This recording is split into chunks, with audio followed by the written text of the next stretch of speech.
नमस्कार, स्वागत है आपका IIT नॉर्थ स्वदेश पर। मैं हूं आपके साथ सौमित्र बुद्धकर। आप देख रहे हैं मार्केट पर हमारी खास पेशकश, कल की तैयारी। आइए आपको बताते हैं कि क्या खास लेकर आए हैं आज हम शो में आपके लिए। जानेंगे आज की बाजार पर गिरावट क्यों हावी हुई। हफ्ते के आखिरी दिन हमने देखा कि करीब 1.5% तक सेंसेक्स और निफ्टी टूट गए। बैंक इंडेक्स में भी गिरावट थी। क्या इसके पीछे वजह रही, अपने एक्सपर्ट से समझेंगे। साथ ही इस गिरावट के बीच हमने देखा कि IT शेयर काफी तेजी से चले आज। इसके पीछे क्या वजह रही, ये भी समझेंगे अपने एक्सपर्ट से। साथ ही लेकर आएंगे आपके लिए कुछ ट्रेडिंग आइडियाज भी।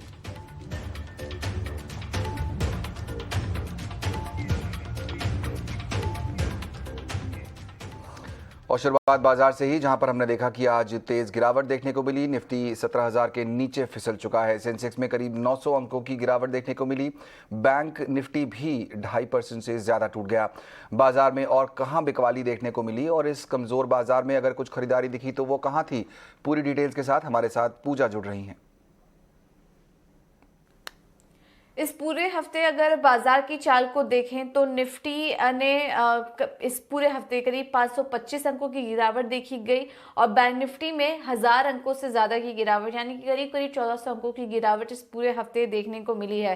अगर इसमें IT को छोड़ दें तो जितने भी सेक्टर हैं वहां पर नेगेटिव रिटर्न ही देखने को मिल रहा है और सबसे ज्यादा जो दबाव है वो रियल्टी और सरकारी बैंकों में देखने को मिला है। हम आपको एक एक करके ये भी बता देते हैं कि इस हफ्ते चढ़ने और गिरने वाले शेयर्स कौन से थे। निफ्टी में अगर गिरने वाले शेयरों की बात करें तो सबसे ज्यादा कमजोर था बजाज फाइनेंस, 5.5% नेगेटिव था। ITC ने भी करीब 5% का नेगेटिव रिटर्न दिया। बजाज फिनसर्व, HDFC और टाटा कंज्यूमर प्रोडक्ट्स, ये कुछ ऐसे स्टॉक्स थे जिन्होंने 4 से 5% के नेगेटिव रिटर्न दिए। इसके अलावा जो टॉप गेनर थे इस पूरे हफ्ते, उसमें एशियन पेंट्स ने पॉजिटिव रिटर्न दिया है नेट करीब करीब 4% का। उसके बाद Tech Mahindra, Power Grid, Axis Bank, NTPC, यहाँ पर करीब 1 से 2% की मजबूती देखी गई है। मिड कैप की बात करें तो सबसे ज्यादा कमजोर था हिंदुस्तान जिंक, क्योंकि मेटल स्पेस में भी हमने 2-3 दिन से देखा काफी ज्यादा दबाव था, तो 7% टूटा इस पूरे हफ्ते हिंदुस्तान जिंक। उसके बाद एंड्योरेंस टेक्नोलॉजीज, इंडियन होटल्स में कमजोरी थी 4% की, एलेम्बिक फार्मा 4% नीचे और कोरोमंडल इंटरनेशनल में भी करीब 4% की कमजोरी देखने को मिली। वहीं मिड कैप स्पेस में जो टॉप गेनर्स थे वो था अदानी टोटल गैस, 8% तक की मजबूती इस पूरे हफ्ते दिखी है। इसके बाद गोदरेज इंडस्ट्रीज में 5.5% की तेजी है। फोर्टिस हेल्थ केयर करीब 5% चढ़ा। डिक्सन टेक और एस्ट्रल यहाँ पर भी करीब 2 से 2.5% की मजबूती इस पूरे हफ्ते देखी गई। तो IT को अगर छोड़ दे तो बाकी सभी सेक्टरल इंडेक्स ने नेगेटिव रिटर्न ही दिया है और जो सबसे ज्यादा दबाव था इस पूरे हफ्ते वो रियल्टी और सरकारी बैंक जो हैं वहां पर काफी ज्यादा दबाव दिखा। बिल्कुल, तो जैसा पूजा बता रही हैं कि IT को छोड़कर सभी शेयरों पर हमने दबाव ही देखा है। ये स्थिति आज भी थी और BOB कैपिटल के जॉइंट MD संजीव सराफ ने कहा है कि डिजिटल सर्विस देने वाली टेक कंपनियों का मुनाफा आने वाले समय में अच्छा रहेगा।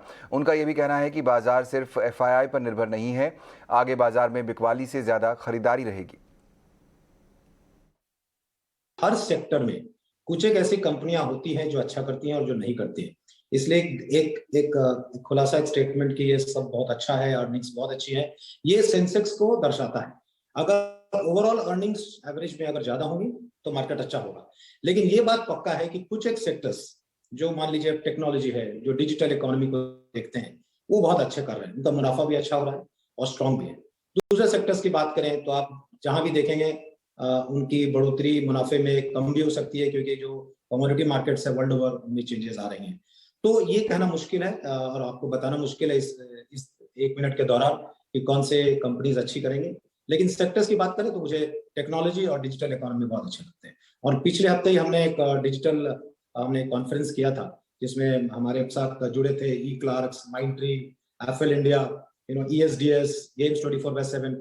इन सबसे बातचीत करने के बाद हमें ये लगा कि जो भी टेक्नोलॉजी कंपनी डिजिटल सर्विसेज में कार्यान्वित है, जो डिजिटल सर्विसेज दे रही हैं, उनका मुनाफा बहुत अच्छा रहेगा। क्योंकि आज आप देखिए मार्केटिंग में, आप आज देखिए ऑपरेशंस में, सब कुछ में डिजिटल इनिशिएटिव्स का बोलबाला है और ये मेरे हिसाब से आगे बहुत सालों तक चलता रहेगा।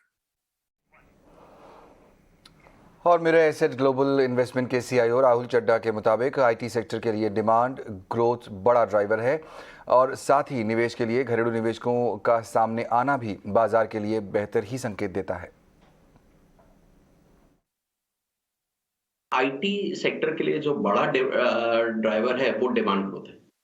कि आज भी जो हम स्ट्रेंथ देख रहे हैं वो ओवरनाइट एक्सेंचर के रिजल्ट्स के बाद देख रहे हैं, और demands been very strong because जो ग्लोबल कंपनीज हैं दे क्लियरली रियलाइज कि omni channel digitisation this is the way to stay relevant for next decade. So बहुत बहुत इंपॉर्टेंट हो गया डिजिटाइजेशन, और उसमें इंडियन कंपनीज लीडिंग प्लेस हैं, and the way Indian companies kind of handle their clients around Covid times gives lot of confidence to the clients कि these are the companies to go to when one needs solution for digitization. तो I think demand recovery एक बड़ा factor है। रुपी depreciation इतनी कोई खास नहीं है। अगर हम बाकी EMs देखें तो टर्की वगैरह में, ब्राजील में काफी बड़ी रुपी डेप्रिसिएशन हुई है, बट हम लोगों का current account deficit is much better than it was in 2013। Forex reserves अगर हम देखें तो पिछले 2 साल में 375 बिलियन से nearly about $640 billion हो गए हैं। तो I would not be worried about too much rupee depreciation. हमारे दोनों ही मेहमान हमारे साथ जुड़ गए हैं, रवि सिंह और मंदार जामसांदेकर। बहुत बहुत स्वागत आप दोनों का। मंदार, आपसे शुरुआत करूंगा। 17,000 का लेवल फिर टूट गया आज बाजार में, हमने देखा। आपने पहले बताया हुआ है कि 16,800 एक स्ट्रॉन्ग सपोर्ट ज़रूर है, लेकिन आज जिस तरह की बिकवाली हमने देखी और अब जो संकेत मिल रहे हैं, यूरोप नेगेटिव है, US फ्यूचर्स जो हैं वो नेगेटिव हैं, आपको लगता है कि मंडे को जब मार्केट खुलेगा तो ये बिकवाली जारी रहेगी? Soumitra, good evening. देखिए, 16,850 के नीचे की लेवल है निफ्टी के लिए, जो मैं वॉच कर रहा हूँ, ये इंपॉर्टेंट सपोर्ट है। अब ऐसे जरूर हो सकता है कि मंडे को बाजार ओपन होते हुए गैप डाउन ओपन हो और उसके बाद फिर से बाउंस बैक कर ली, ये क्वाइट पॉसिबल है। इसलिए मुझे लगता है कि जल्दबाजी में कोई ट्रेड नहीं लेना चाहिए। 16,850 के लेवल्स के आसपास या उसके नीचे किस तरीके से मार्केट रिएक्ट करता है ये देख के उसके बाद पोजीशन बनानी चाहिए। और जब मैं ये निफ्टी के बारे में बोल रहा हूं तब उसी समय पे बैंक निफ्टी भी इंपॉर्टेंट सपोर्ट के ऊपर है। तो ऐसा नहीं है कि बैंक निफ्टी ने सपोर्ट तोड़ दिया और निफ्टी ऊपर है, ऐसी बात है नहीं।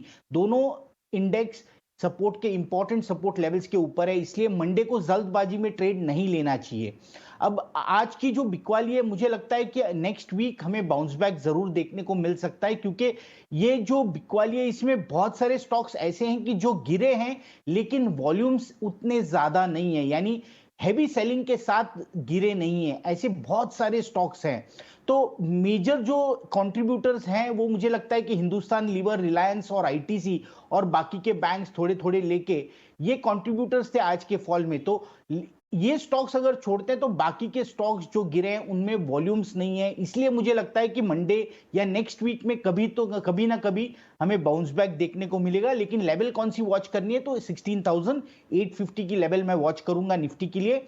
उसके ऊपर अगर टिकता है तो ये एक 800 पॉइंट के रेंज में बना रहेगा। वो ब्रेक अगर होता है तो 1600-400 की लेवल्स एक्टिवेट हो जाएंगे, लेकिन वो ब्रेक होने के बाद। करेक्ट, तो वो लेवल्स ध्यान में रखिए, वो ब्रेक होने के बाद ही यहाँ पर और डाउनसाइड दिखाई देगा। लेकिन फिलहाल ये भी देखना होगा कि ग्लोबल मार्केट कैसे बंद होते हैं। जैसा हमने बताया कि डाउ फ्यूचर्स तो फिलहाल नेगेटिव टेरिटरी में ही दिखाई दे रहे हैं। चलिए अपने बाजार पर फिर से फोकस करें और कुछ स्पेसिफिक कंपनियों की बात करते हैं। इंडिया बुल्स हाउसिंग के वाइस चेयरमैन और MD गगन बंगा ने हमसे खास बातचीत में बताया है कि समीर गहलोत अब इंडिया बुल्स रियल के शेयर धारक नहीं हैं और अब वो धनी पर फोकस करेंगे। Samir ceases to be a shareholder of Indiabulls Real Estate. That process of merging Indiabulls Real Estate with the Embassy Group backed by Blackstone, that process has progressed extremely well. And I think Indiabulls Real Estate is at the last stage with NCLT for the approval of the merger process. My timeline expectation for that is the fourth quarter of the financial year, and if that is the case, then the company's name will also change. And Samir is anyways not a shareholder there anymore. He has been over the last 5 years been focusing his executive energies on Dhani, which he will continue to do. Dhani and Indiabulls Housing are in a completely different space. Indiabulls Housing is a mortgage lender.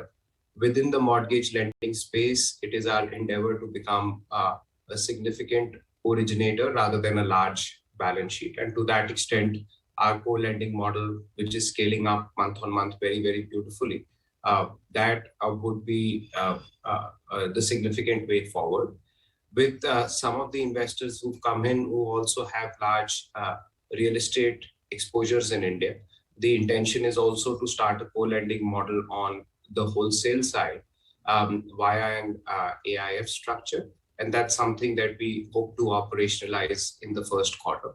That should have a significant, add to a significant profit contributor to the company's bottom line. The business of Dhani is a small buy now, pay later product, which is hinging on then moving and providing subscription-based medicine-related services, be it pharma delivery, be it telemedicine and all of that. That's the model. So these are very significantly different products. Even in the small NBFC that they run, the ticket sizes would be sub 20,000 rupees. Here, the smallest loan that we do is 20 lakhs and it is secured. We don't do unsecured lending. So it's a completely different space, no conflict of interest, completely different model.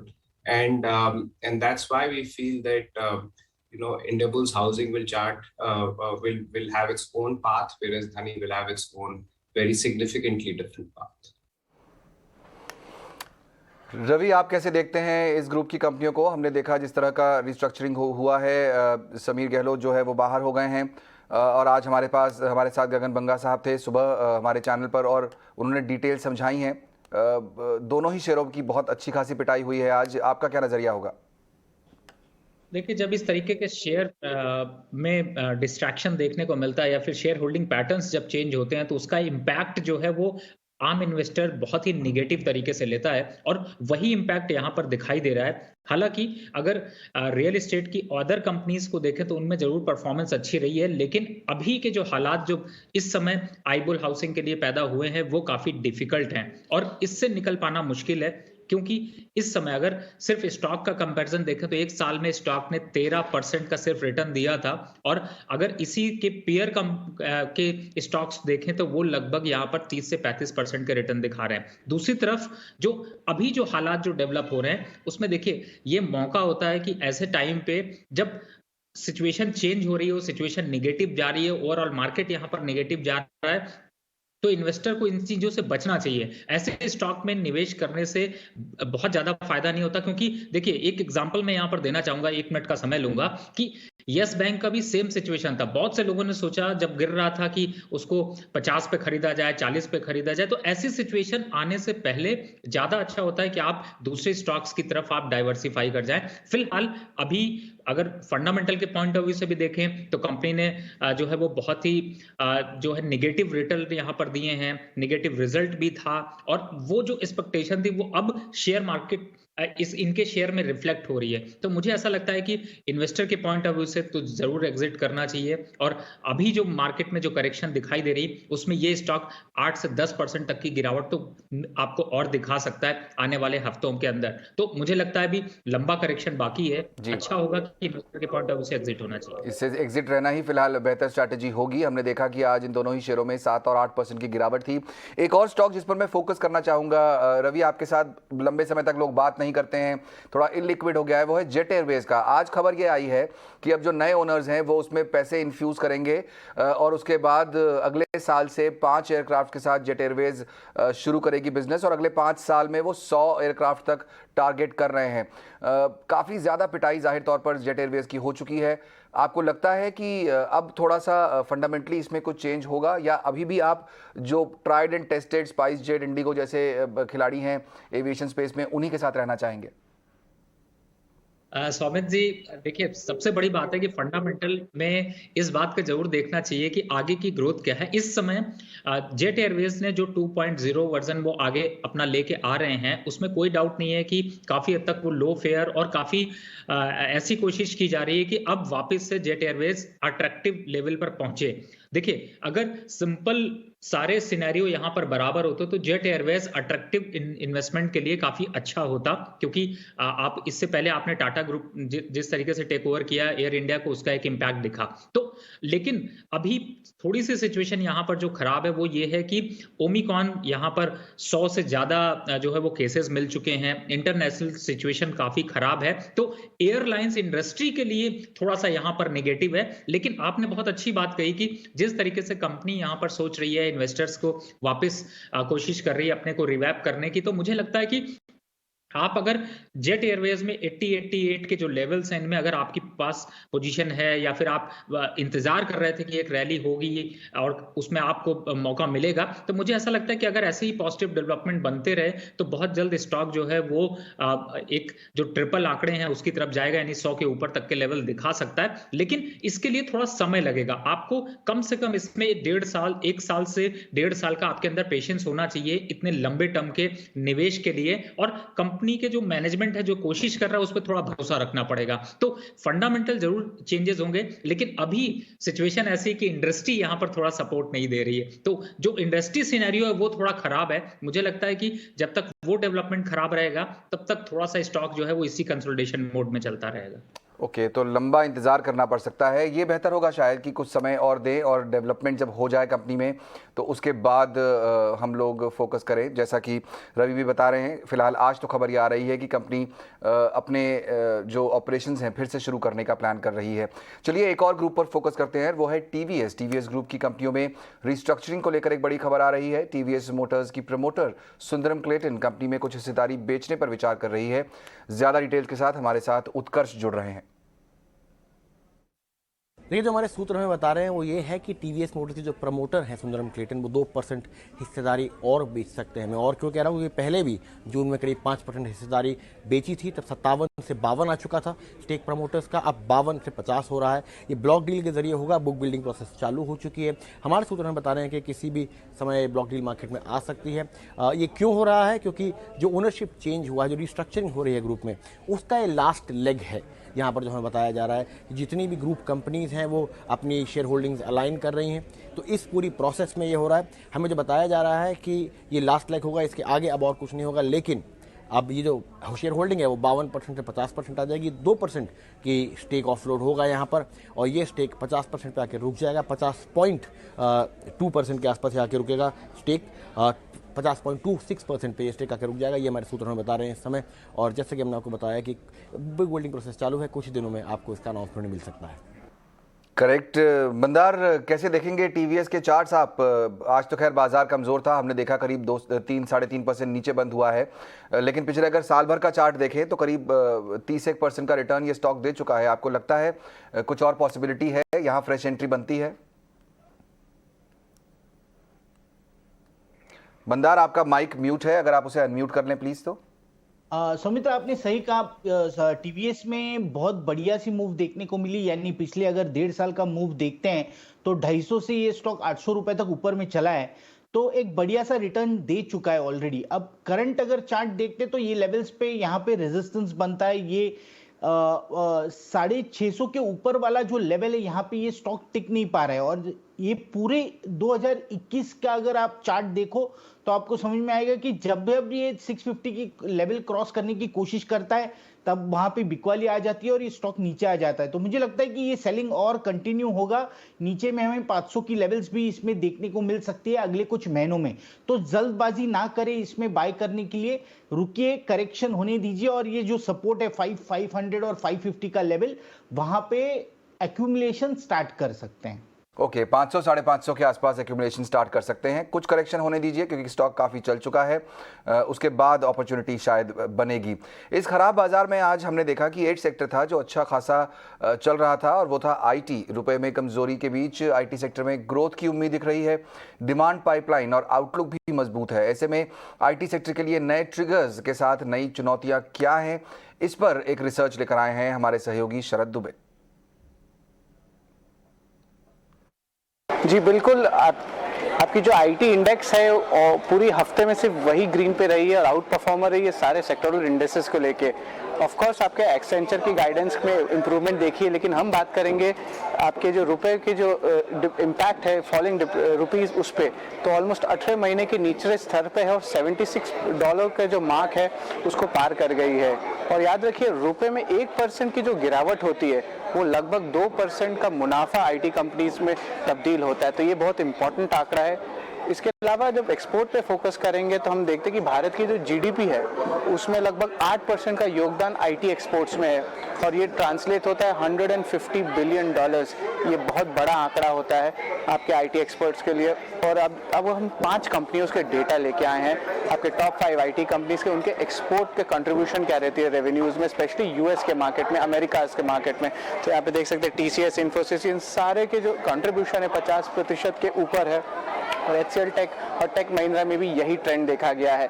तो क्या है ये trigger जो आगे जाने के लिए important रहेंगे? सबसे पहले याद रखिए डिमांड जो है बहुत बेहतर है और पाइपलाइन जो कंपनीज कह रही हैं उनमें भी बहुत एक अच्छा स्ट्रेंथ देखने मिला है। ओवरऑल डिजिटाइजेशन ले लीजिए, क्लाउडिफिकेशन ले लीजिए, ये जो है पोस्ट कोविड के बाद मोर और लेस सारे सेगमेंट्स में देखने को मिल रहा है। और Q4 FY22 में मैनेजमेंट्स कह रहे हैं कि एट्रिशन लेवल्स जो है थोड़ी कूल ऑफ होंगी। अभी रिकॉर्ड एट्रिशन लेवल जरूर चल रहे हैं। और आखिर में याद रखिए अमेरिकन इकोनॉमी भी ग्रो कर रही है और उसके कारण आईटी एक्सपोर्ट्स में पॉजिटिव इम्पैक्ट देखने मिल सकता है। लेकिन कुछ रिस्क भी जरूर है आईटी सेक्टर में। सबसे पहले है H1B वीजा, उनका जो नॉर्म्स अगर स्ट्रिक्ट होगा तो हायरिंग में और ऑन शोर काम करने में थोड़ी तकलीफ जरूर होगी। और अगर attrition long term structural trend पे चले तब एक प्रॉब्लम हो जरूर सकता है। और याद रखिए जो कंपनियां हैं अभी भी वैल्यूएशन जो है थोड़ी महंगी लग रही है और हमने देखा कि वैल्यूएशंस जो उनके मल्टी ईयर वैल्यूएशंस है सारे आईटी कंपनीज के वो भी हाई पे चल रहे हैं। हम टेबल पे देख सकते हैं कि जैसे कि आप टीसीएस ले लीजिए, इन्फोसिस, विप्रो, इनके भी जो वैल्यूएशंस है ऑलमोस्ट आप देख सकते हैं 26 के ऊपर चल रहे हैं।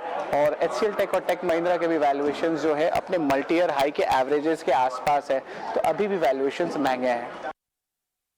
ओके मंदार, हमने देखा कि आज तो पूरा बाजार में सिर्फ एक ही पैक चल रहा था और वो आईटी, जैसा कि बता रहे थे अभी शरद भी, डिटेल किस तरह वैल्यूएशन उनके कुछ महंगे दिखाई दे रहे हैं। मैं जानना चाहता हूं कि ये जो सारे स्टॉक चले हैं, Wipro, Infosys, HCL Tech, TCS, आपको लगता है किसी में कोई ब्रेकआउट आया है, यहाँ से नई तैयारी हो सकती है खरीदारी की? सौमित्र देखिए आईटी में सिर्फ 2 ही स्टॉक मुझे अच्छे लग गए आज के मूव में और वो है विप्रो और इन्फोसिस।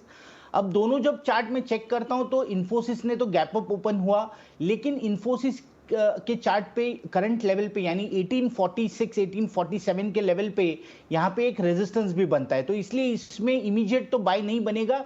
नेक्स्ट वीक अगर ये लेवल अगर ब्रेक करके 1847 का लेवल अगर ब्रेक करके इन्फोसिस ऊपर चलता है तो इसमें एक बढ़िया सी अपमूव हमें जरूर देखने को मिल सकती है। अब विप्रो का जब मैं चार्ट देखता हूं तो विप्रो बढ़िया लगता है दोनों जब कंपेयर करते हैं तब, क्योंकि विप्रो में 670 का एक रेजिस्टेंस बना था शॉर्ट टर्म चार्ट पे, वो ब्रेक करके स्टॉक ऊपर चला है, वॉल्यूम भी बढ़िया ट्रेड किया है, तो मुझे लगता है कि ऊपर में 700 720 तक ये स्टॉक नेक्स्ट वीक चल सकता है, तो ये ज्यादा बढ़िया होगा। इसमें स्टॉप लॉस होगा 658 का।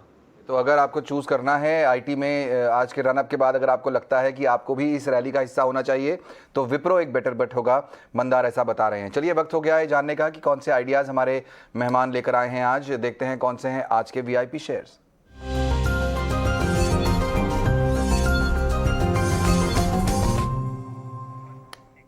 रवि, आपसे शुरू करेंगे, बताइए कौन से आइडियाज आप लेकर आए हैं हमारे दर्शकों के लिए आज।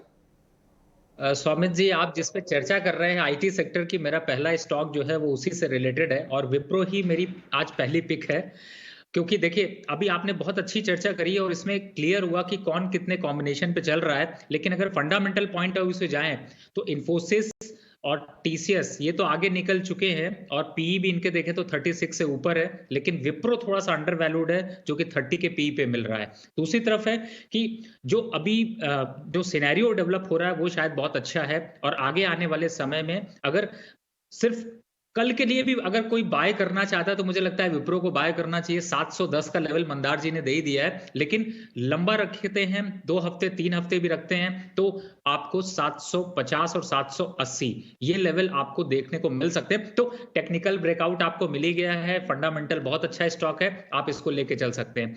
दूसरा स्टॉक मेरा थोड़ा सा दूसरी रेंज का है, ये है जुबिलेंट इंडस्ट्री, जो कि कंपनी की अगर बात करें तो क्रॉप न्यूट्रिशन, क्रॉप ग्रोथ या फिर ओवरऑल देखें तो एग्री प्रोडक्ट और पॉलीमर में डील करते हैं, और इस स्टॉक में काफी अच्छा दमखम है। और आज आपने देखा होगा कि इसका मोमेंटम फिर भी नेगेटिव मार्केट में भी अच्छा चल रहा है। उसके पीछे का रीजन सिर्फ यही है क्योंकि यहाँ पर स्टॉक काफी फंडामेंटल स्ट्रांग खड़ा हुआ है। तो गिरते मार्केट में भी खरीदारी करी जाए तो बहुत अच्छा है। अप साइड में टारगेट होगा 1, 2 से 3 दिन 5 दिन, जो ट्रेडर पॉइंट ऑफ व्यू से लेना चाहते हैं वो भी ले सकते हैं। टारगेट होगा इसका 530 रुपए का, लेकिन लॉन्ग टर्म के हिसाब से 3 महीने 6 महीने के हिसाब से भी अगर रखते हैं तो 550 और 580, तो दोनों ही स्टॉक ट्रेडर के लिए भी अच्छे हैं, इन्वेस्टमेंट के लिए भी अच्छे हैं। मुझे लगता है आपको बाय करना चाहिए। करेक्ट, ट्रेडर इन्वेस्टर दोनों के लिए बढ़िया। विप्रो और जुबिलेंट, इन दो पर फोकस कर सकते हैं। मंदार, 30 सेकंड में आपके कौन से आइडियाज होंगे?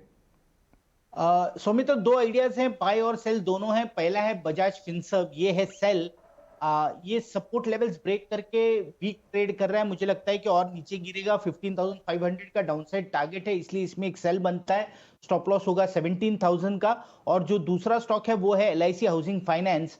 ये सपोर्ट के आसपास है, 363 360 का सपोर्ट है। इसमें मुझे लगता है नेक्स्ट वीक इसमें हमें एक बाउंस बैक देखने को मिल सकता है, तो इसमें एक बाय बनेगा। स्टॉप लॉस होगा 350 का और ऊपर में टारगेट होगा 375 का।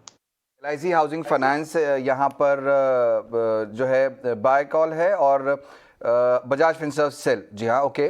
तो ये 2 आइडियाज़ हैं जो आप अगले हफ्ते जिन पर फोकस कर सकते हैं मंदार की तरफ से।